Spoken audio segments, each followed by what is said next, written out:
Muli magandang umaga sa inyong lahat at sumapit po tayo sa ikalawang araw ng ating pagdiriwang ng Flores de Maria na kinukuha natin ang ating pagninilay mula sa aklat na Marikit na Bulaklak na isinalin sa Tagalog ni Padre Mariano Sevilla.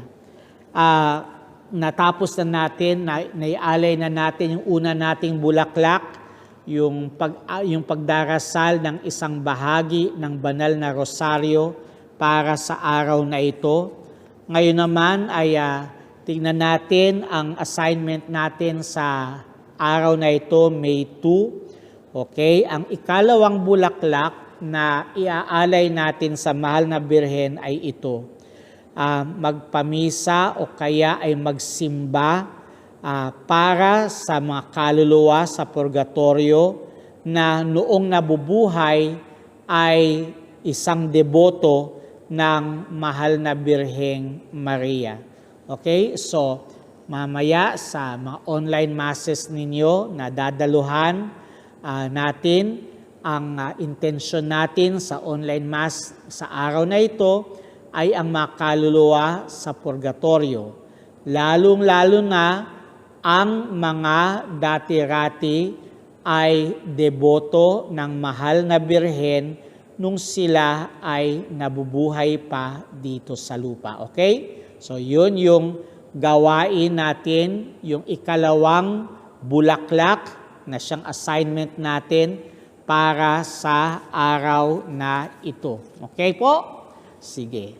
Ngayon, pupunta po tayo sa ating pagninilay sa ikalawang araw. Kahapon ay sinagot natin kung bakit natin dapat isulong ang pagdedebosyon sa mahal na Birheng Maria sa buwang ito ng Mayo. Okay? At sinabi natin na ang mahal na Birhen ay nagpapakita ng pagtulong sa atin, okay, para sa isang maliit na debosyon na iniaalay natin sa Kanya.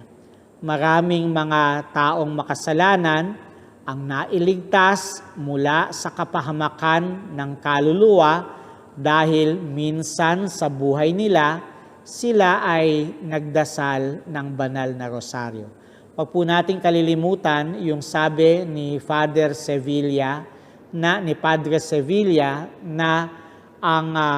ang debosyon ng Flores de Mayo ay isang buwang paglilingkod sa mahal na Birheng Maria.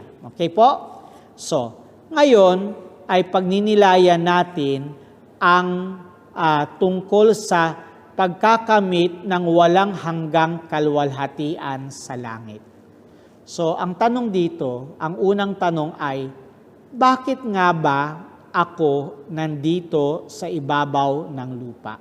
Okay. Bakit nga ba ako nandito sa ibabaw ng lupa? Why am I here on earth? Ano ba ang mission ko dito sa lupa? Well, marami tayong maaring sagutin diyan. Father, I have a mission in life. Okay, what is your mission in life? My mission is halimbawa ay maging successful sa aking career. My mission is to pass the licensure exam.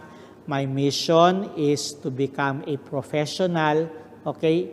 Bakit ka nga ba nandito sa ibabaw ng lupa? Ang sagot ni Padre Mariano ay napakasimple. Nandito ako sa ibabaw ng lupa, number 1, upang maiwasan ang pagkahulog sa impyerno, at pangalawa, upang makarating ako sa langit. Sa madaling salita, okay? Sa madaling salita, ang pinaka-misyon natin sa buhay, ang pinakalayunin natin sa buhay ay ang kaligtasan ng ating kaluluwa. Okay? Ang kaligtasan ng ating kaluluwa. Kung natatandaan niyo yung matandang katekismo ng Baltimore, halos ganon siya sabi.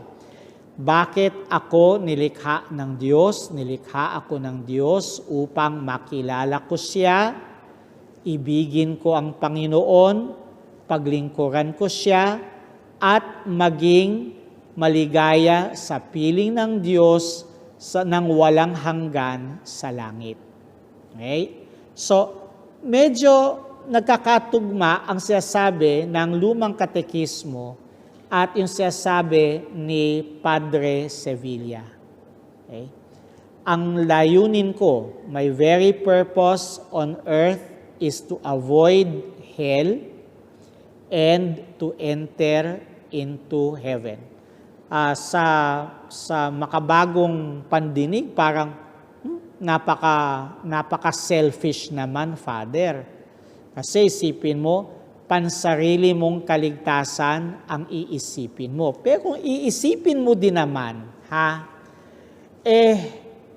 wala naman talagang makatutulong sa iyo na maligtas ang kaluluwa mo, kundi ikaw din.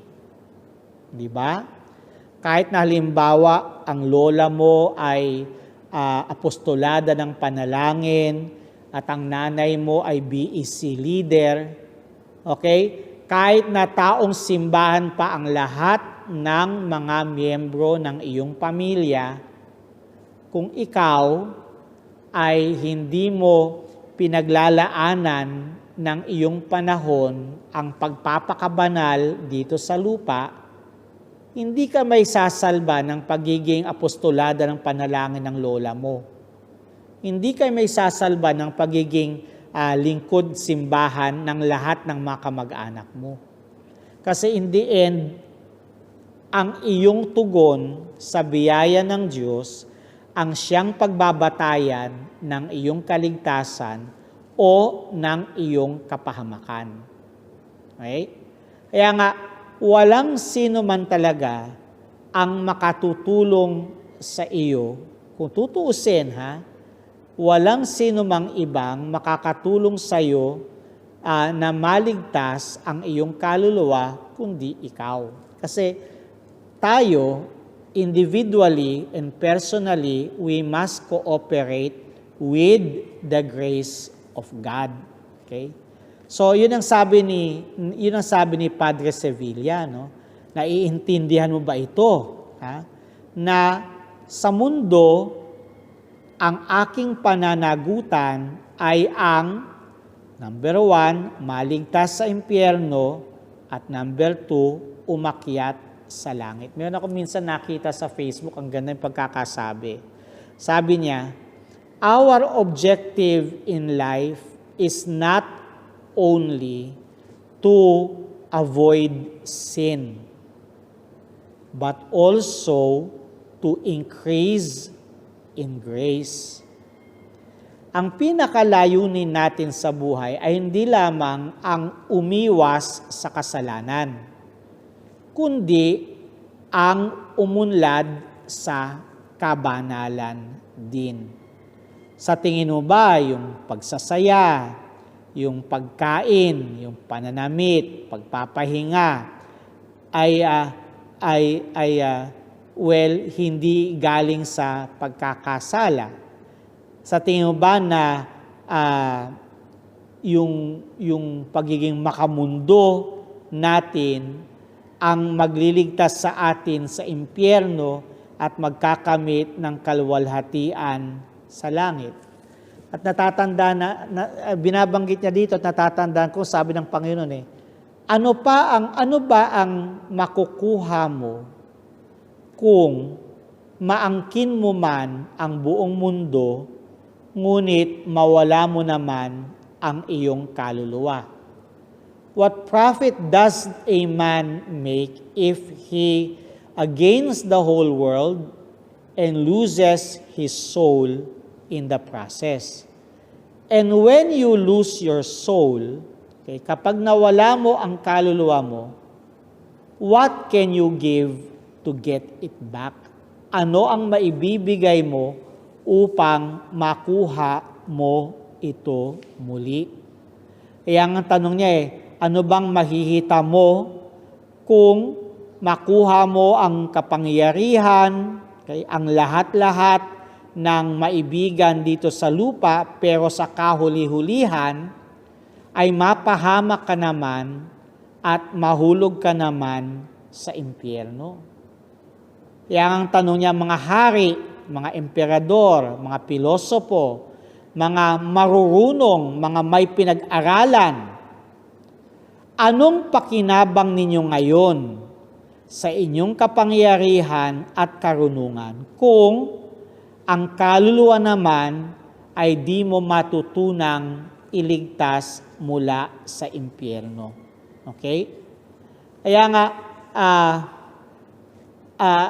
ang tunay na karunungan ay naroon sa paghahangad na mailigtas mula sa impyerno at pagkamit ng kaluwalhatian sa langit. There should be no other greater concern for you and for me than to go to heaven. Kasi yun ang pinakalayunin kung bakit nilikha ako ng Diyos. Nilikha ako ng Diyos upang siya'y makilala ko, ibigin ko, paglingkuran mo, at pagkatapos niyan ay makapiling ko sa walang hanggang kaligayahan sa langit. Okay? Ang pagkakaligtas mula sa impyerno, ang pagkakaroon ng kaluwalhatian sa langit ay hindi nabibili ng ginto, hindi nakakamit sa pagpupumilit, okay? At ang mga ito'y nakapapahamak lamang, okay? At nawawala sa isa lamang na kasalanang mortal na pag-iisip. Isipin mo how easy is it to lose salvation? Okay? Gaano ba kadali na mawalan ng kaligtasan? Ang sagot, one mortal sin is enough for you and for me to lose salvation. Nakakalungkot nga isipin na marami nga sa atin many of us today are living in mortal sin and yet we do not care. And yet let me tell you how deadly one mortal sin is. One mortal sin is enough to bring us to hell. One mortal sin is enough to make us lose salvation in heaven. Okay? Ang sabi niya, kung upang maligtas ka sa impyerno at magkaroon ng kaluwalhatian sa langit, kailangang manatili kang banal at hindi nagkakasala hanggang kamatayan. Ang sasabi lamang dito ni Padre Sevilla ay ito, na kung gusto mo talagang maligtas sa langit, you must persevere in holiness until the end. Okay? We must persevere in holiness until the end. Because salvation is obtained only by those who persevere. Yan mismong sabi ng ating Panginoong Jesus. Salvation is obtained only by those who persevere. Ano kayang kasiguruhan ang mayroon ako upang makuha ko ang kaluwalhatian ng langit? Ang buhay kong nakaraan ay pawang pagkakasala at mulit-muling pagkabulid sa mga dati-rating mga kasalanan. What assurance do I have of salvation if well, I keep on falling down into sin. Okay? Ang pagkakataglay ng buhay ko sa panahong hinaharap ay isang kalaliman na mismong ako hindi ko maarok o hindi ko maunawaan, hindi ko nalalaman. Okay? So, what happens to us in the future is beyond my knowledge. No? Hindi ko matatanto yung kasiguruhan ng aking kaligtasan. Kaya nga, kailangan na pagsumikapan ko sa lahat ng oras na mamuhay sa kabanalan. Okay? Kailangan mapagsumikapan ko sa lahat ng oras ang mabuhay sa kabanalan. Okay? Ang sabi niya, kung matalunan ako ng isang usap, kung magkasakit ako, kung may maantay pang kagamutan, ngunit kung kalo ako'y minsanang mapahamak, ay wala ng kagamutang magpasawalang hanggan. So, kapag ako'y nagkasala, pwede akong magamot. Pero kapag ako ay kapag napahamak ang aking kaluluwa, wala ng kagamutan, wala ng makagagamot pa sa aking kaluluwa. Okay? So, ang sabi niya, it is making reference doon sa sinabi ng ating Panginoon, no, yung kanang kamay mo ay naging dulot ng kasalanan, putulin mo, natatanda niya yon. Kaysa niya, kung putulin ang isa kong kamay, matitira ang kabila. Kung alisin ang isa kong paa, matitira ang kabila. Kung dukutin ang isa kong mata, ang kabila'y matitira. Ngunit, ang aking kaluluwa ay nag-iisa. Okay? Ang kaluluwa ko ay nag-iisa. Kung mahulog sa impyerno ang kaluluwa ko, paano na? Okay? So, it was making reference to that gospel passage. Pag pinutol ko isa kong kamay, may iwan pang isa. Isang paa, may iwan pang isa. Pag dinukot ko isa kong mata, may maiwan pang isa. Pero isa lang kaluluwa ko. Hindi dalawa, kundi isa. Kaya kailangang tiyakin ko, pagsumikapan ko, na mailigtas yung kaisa-isa kong kaluluwa, kasi kung mahulog ito sa impyerno, paano na? I have lost everything, no? I have lost everything kung ang kaluluwa ko, ang nag-iisa kong kaluluwa ay malaglag sa impyerno. And kung yung nag-iisa kong kaluluwa ay umakyat sa langit, well,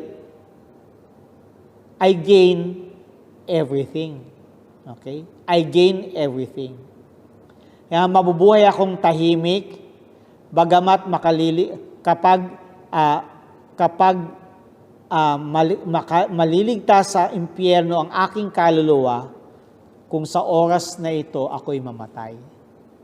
I will live only peacefully kung sa oras ng aking kamatayan ay mailigtas ang aking kaluluwa mula sa impyerno. Tapos nagbigay si Padre Sevilla ng isang halimbawa. Medyo mahirap yung halimbawa.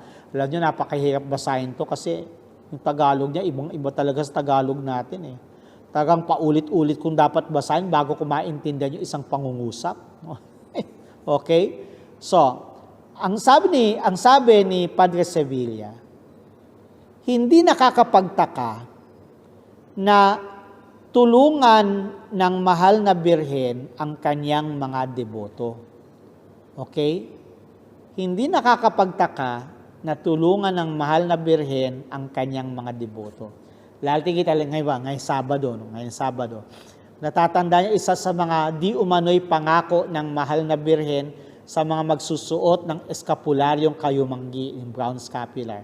Sabi niya, ang sino mang mamamatay na suot ang aking eskapularyo ay hindi mahuhulog sa impyerno. At sabi niya ganon, sa Sabado pagkatapos ng kanyang kamatayan, ay bababa ako sa impyerno upang sa purgatorio upang hanguin siya mula doon. Yun ang tinatawag na Sabbatin privilege.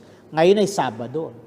So malamang ngayon ang mahal na birhen ay bumababa sa purgatorio upang maghango ng mga kaluluwa na namatay, na deboto sa kanya, dahil nagsuot sila ng eskapularyong kayumanggi, brown scapular. So, hindi katakataka na ipagkamit ng mahal na birhen ng kaligtasan ang mga kaluluwa na deboto sa kanya. Ngunit, ang tulungan niya, ang isang taong kailanman ay hindi nakaalala sa mahal na birhen, yun talaga ay pagpapakilala na siya ay isang masintahing ina. At binigyan niya ng halimbawa ang isang batang si Esquilio. Si Esquilio, sabi niya, ay mula nung siya ay 12 years old, namuhay sa masasamang pamumuhay. Okay? At isang araw, out of the grace of God, ay nagkasakit ng malubha si Esquilio. Minsan may isip mo, no? Paano masasabing out of the grace of God, magkasakit ng malubha ang isang tao? Diba? Halimbawa, itong pandemic ngayon na nangyayari sa atin, tingin mo, could you actually see it as maybe a grace coming from God? Parang hirap, di ba? Ang hirap na ang sandali ng karamdaman ay isipin natin na biyaya mula sa Diyos. Pero yun ang sabi ni Father Sevilla. No? Sa pag-ibig ng Diyos, ang batang ito'y pinahintulutan niyang magkasakit ng malubha. Okay? At wala nang nakitang pag-asang siya'y gumaling, inaantay na lamang ang oras ng kanyang kamatayan. At sa kalagayang iyon, nawalan siya ng malay at ang akala ng mga nagbabantay sa kanya, patay na siya. Okay? So, nung nawalan ng malay itong si Esquilio, natagpuan niya ang kanyang sarili sa isang silid na punong-puno ng apoy at humahanap siya ng malabasan sa pag-ilag sa ningas ng mga apoy at nakakita siya ng isang pinto, okay, na kanyang pinasok at nung pinasok niya, natagpuan niya ang kanyang sarili sa isang sala, okay, living room, sa isang malaking hallway, okay, at doon ang reyna ng langit at lupa ay nakaluklok sa gitna ng maraming mga santo. Nakaluklok ang mahal na birhen sa gitna ng maraming mga banal. Kapag dakang, sabi niyang ganon, nagpatira pa si Esquilio sa paanan ng mahal na birhen. Sabi ng mahal na birhen, sorry, hindi ka pwede dito. Umalis ka na. At inutos niya sa mga santo na dalhin si Esquilio sa mga apoy ng impyerno. So, nagsusumamo ang nasabing bata. Subalit, sinabihan siya mahal na birhen, pasensya na, okay, hindi mo inisip ang ikabubuti ng kaluluwa mo nung ikaw ay nabubuhay. Subalit, nakiusap sa mahal na birhen para kay Esquilio ang mga santo na naroon. At sabi niya, bigyan pa siya ang batang ito ng isa pang pagkakataon at tiyak siya ay magbabagong buhay.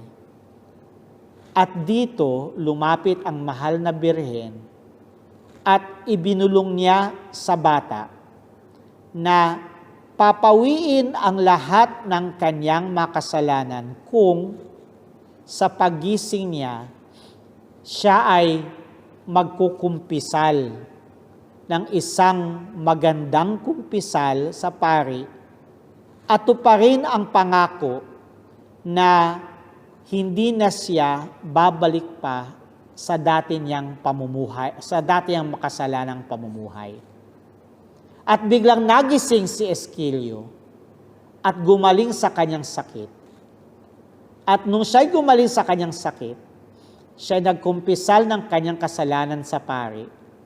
At later on ay pumasok siya sa isang kongregasyon ng mga naglilingkod sa mahal na Birheng Maria.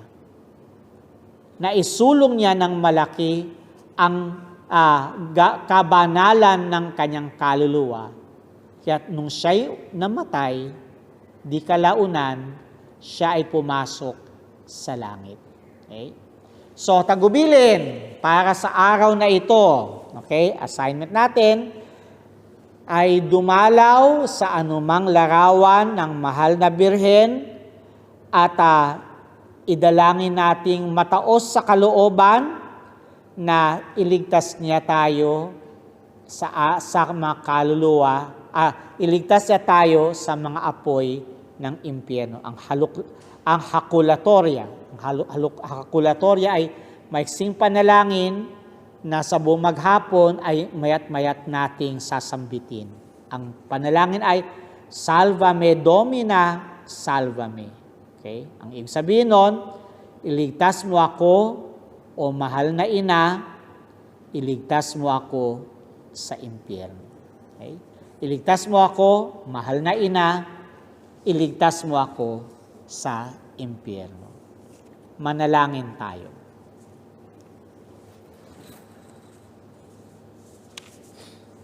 In the name of the Father, and the Son, the Holy Spirit. Amen. We fly to your protection, O Holy Mother of God. In the present tragic situation, when the whole world is prey to suffering and anxiety, we fly to you, Mother of God and our Mother, and seek refuge under your protection. O Virgin Mary, turn your merciful eyes towards us amidst this coronavirus pandemic. Comfort those who are distraught and mourn their loved ones who have died, and at times are buried in a way that grieves them deeply. Be close to those who are concerned for their loved ones who are sick, and who, in order to prevent the spread of the disease, cannot be close to them. Fill with hope those who are troubled by the uncertainty of the future and the consequences for the economy and employment. Mother of God and our Mother, pray for us to God, the Father of mercies, that this great suffering may end and that hope and peace may dawn anew. Plead with your divine Son as you did at Cana, so that the families of the sick and the victims be comforted and their hearts be opened to confidence and trust. Protect those doctors, nurses, health workers, and volunteers who are on the front line of this emergency and are risking their lives to save others. Support their heroic effort and grant them strength, generosity, and continued health. Be close to those who assist the sick night and day, and to priests who in their pastoral concern and fidelity to the gospel are trying to help and support everyone. Blessed Virgin, illumine the minds of men and women engaged in scientific research, that they may find effective solutions to overcome this virus. Support national leaders that with wisdom, solicitude, and generosity, they may come to the aid of those lacking the basic necessities of life and may devise social and economic solutions inspired by farsightedness and solidarity. Mary Most Holy, stir our consciences so that the enormous funds invested in developing and stockpiling arms will instead be spent on promoting effective research on how to prevent similar tragedies from occurring in the future. Beloved Mother, help us to realize that we are all members of one great family and to recognize the bond that unites us, so that in a spirit of fraternity and solidarity, we can help to alleviate countless situations of poverty and need. Make us strong in faith, persevering in service, and constant in prayer. Mary, consolation of the afflicted, embrace all your children in distress, and pray that God will stretch out this all-powerful hand and free us from this terrible pandemic so that life can serenely resume its normal course. To you who shine on our journey as a sign of salvation and hope, do we entrust ourselves, O clement, O loving, O sweet Virgin Mary. Amen. May the divine assistance remain with us always. Amen. May the souls of faithful departed through the mercy of God rest in peace. Amen. May the blessed Almighty God, the Father, Son, and Holy Spirit come down upon you and remain with you forever. Amen. Bukas, huwag kayong makakalimot, meron tayong Flores de Mayo. Uli, bukas, kahit ito'y linggo, meron uli tayo, ha? So, huwag tayong makakalimot, 31 days tayo ng paglilingkod sa mahal na Birheng Maria. Magandang umaga sa lahat.